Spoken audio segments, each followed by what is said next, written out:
Active scene. You can probably hear behind me there are several helicopters in this area right now searching for that individual. Right now I'm standing in Mexico, but that border wall ends right here. So if I take even one step, I'm now technically considered to be in the United States. Today was definitely history in the making with the first ever vaccinations going out in Yuma County.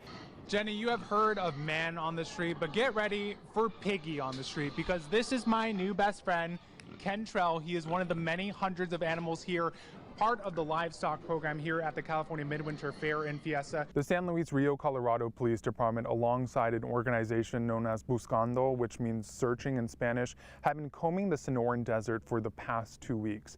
So far, they found at least 20 bodies in shallow makeshift graves, and a lot of the mothers who are out there searching right now tell me that they've been searching for their loved ones for months. So they're gonna go in this bin right here, and as soon as this bin is full, they go right back to the mission where all those turkeys are being donated, again, for a good cause. A group of migrants with 2 young children just came across. They met with a Border Patrol agent on the U.S. side of the dam. They are now being processed. They're going to be taken to a holding center for 72 hours, much like the thousands of migrants that have come across in just the past few months. A Ride for Cause. The Medicine Wheel Ride is a nonprofit organization founded by Indigenous women. Their message is simple, but it's one that all too often goes unheard. The overall message of this ride is to bring awareness to the crisis that every 3 days an Indigenous woman goes missing. The group making a stop in Yuma Friday morning, receiving a blessing from the local Kachan tribe, in a ceremony honoring the family and tribe members they've lost along the way. There's nothing that can take away our strength, our heritage, or our purpose. According to the organization, 84% of Indigenous women have experienced violence in their lifetime. They also experience murder, violence, and trafficking at 4 to 10 times the national rate. But behind these numbers are countless faces. We're daughters. They were mothers.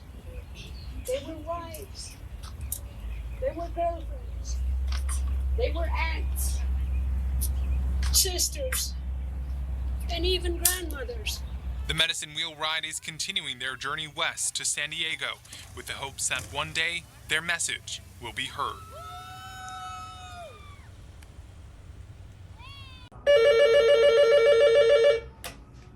'78 Crime, Silent Witness, how can I help you? The sound of anonymity. When you see something suspicious but don't want to provide your name or any personal information, that's where the tip line 78 Crime comes in. But how does it work? A call comes into the 78 Crime. It is answered by the Yuma PD Dispatch Center on an independent phone. The phone is not recorded. It doesn't have caller ID on it. Rick Colts is the president of the 78 Crime Board, a group comprised of locals actively trying to stop crime in our community. But with no advertisement budget, the tip line relies primarily on local media. You've probably heard it mentioned during one of our newscasts. Witnesses say they saw a white 4-door car fleeing the scene shortly after the gunshot. If you have any information, you can remain anonymous by dialing 78 Crime. So what happens to the information you give, and how do you stay anonymous? The only way the caller is able to be tracked is by a number they're provided, typically a 4-digit number. With that code, they are the ones that have to call us back if they want to check on the case. Besides doing the good deed of keeping criminals off the streets, there's also a cash reward of up to $1,000 if the information you provide leads to an arrest. That would be documented through our filing system. We would just have a sheet that separates it stating that an arrest was made that is provided to the 78 Crime Committee, and then they review it to determine how much is going to be awarded. In 2021, there were 147 tips dialed in. This year to date, there have been more than 60. I was lucky enough to get a first-hand look at how one of these calls is handled. Okay, what type of crime are you trying to report? Okay, do you have a location, an address? Okay. Now that I read that, like I said, if you have any other information, give us a call back with the number I gave you. Have a good day. Bye-bye. The call is recorded in this log, where the type of crime is documented, along with any additional information given by the caller. It's then forwarded to the detective assigned to the case. YPD tells me this is also a good indicator of what kind of crimes may be on the rise. But more importantly, the board behind the tip line wants the public to feel comfortable that if you see something, say something. 78 crime is the perfect way to call in activity in your neighborhood. So the next time you see something suspicious, don't hesitate to pick up the phone and dial 78 crime to remain anonymous. Adonis Albright, News 11. Whether it's escaping persecution in their home country or just finding a better way of life for them or their family, each migrant has their own story to tell. But one thing is common: the lengthy process and many obstacles it takes to even get a chance at getting citizenship is no doubt daunting. For many, it's a sacrifice they're willing to make, but some others fall through the cracks.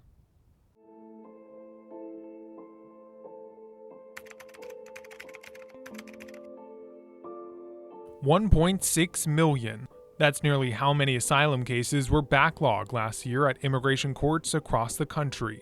The gap has left immigration courts underwater, with little hope of catching up. One of the main reasons why? The coronavirus pandemic. I reached out to the U.S. Department of Justice to get more perspective on the current caseload immigration judges are dealing with. Although the DOJ declined to speak with me on camera, they did point me toward nationwide statistics. More than 114,000 cases were completed in 2021. That's nowhere near enough to keep up with the more than 1 million cases and growing.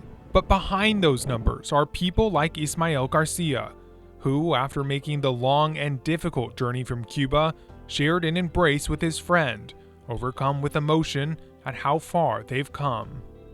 I have children in Cuba. I have my mom. I want to make a future here in the United States, and I hope this kind American government chooses me so I can move forward. Garcia and thousands like him hope they will have their asylum claim heard, but the road to get there can sometimes be even longer than the journey north. One of the many hurdles they face is a lack of access to resources. That's where people like Lilian Serrano comes in. She's the co-director for Universidad Popular, a nonprofit based out of San Diego County that's been on the front line, helping migrants through humanitarian means and informing them of their rights. The organization is part of a larger network named Alianza Comunitaria. It's a network that informs community members of the presence of immigration rates, checkpoints by Border Patrol and by police, and information that we think folks in our network might benefit from. Serrano tells me that navigating the U.S. legal system is a process that can oftentimes be overwhelming. The language is probably the number one. We end up using legal service providers that are private attorneys, which brings a whole different level of challenges right now because now we're talking about finances. But not everyone gets to have their day in court. According to the DOJ, in 2021, as few as 7,285 people were granted asylum. After traveling so long to get to the United States, to be able to find a safe haven, and then being rejected at the border. There's thousands of people being expelled in Title 42. Paulina Reyes-Perariz is an immigration attorney for the Immigrant Defenders Law Center. She tells me that, on top of the backlog of cases, Title 42, a Trump-era policy dusted off during the coronavirus pandemic, forces people who manage to make it to the U.S. return to their home country. In some cases, a home they fled out of fear for their lives, a policy she describes as inhumane. It should not be in place for individuals seeking asylum and fearing return to their home country. It's the law to be able to seek asylum. Individuals just want a safe place to be, away from persecution, away from possibilities of torture. Last December, the Biden administration also re-implemented another Trump-era policy following a court order, the Migrant Protection Protocols, better known as the Remain in Mexico policy. It was first put in effect at the San Diego and El Paso port of entries, with plans to expand it to other sectors through 2022. Something Reyes-Perariz says is arbitrary and oftentimes puts people in vulnerable situations. So every time they have a court hearing, they are bussed in early in the morning and they have to wait until the afternoon for their cases to start, speak with the judge, and then get a new hearing and are returned back to Mexico to dangerous places sometimes. Some folks don't have housing or a stable place to live or stay the night. And it appears the message is consistent among both nonprofits and elected leaders alike. Both sides are calling on the Biden administration to do more. How are you guys planning to step in to address those shortfalls? I think, and this is something that we all agree on, it shouldn't be the nonprofit sector, right? This is an issue that should be solved by not even our county officials, but this is a problem by our federal government. Joe Biden, who took an oath to uphold and defend the Constitution, should honor that, along with his self-appointed border czar, Kamala Harris. I reached out to U.S. Customs and Border Protection and Immigrations and Customs Enforcement, better known as ICE, to ask about how many people have been returned under Title 42 since it's been implemented, but did not hear back. Meantime, the U.S. Supreme Court will determine the fate of the Remain in Mexico policy in April. Adonis Albright, News 11.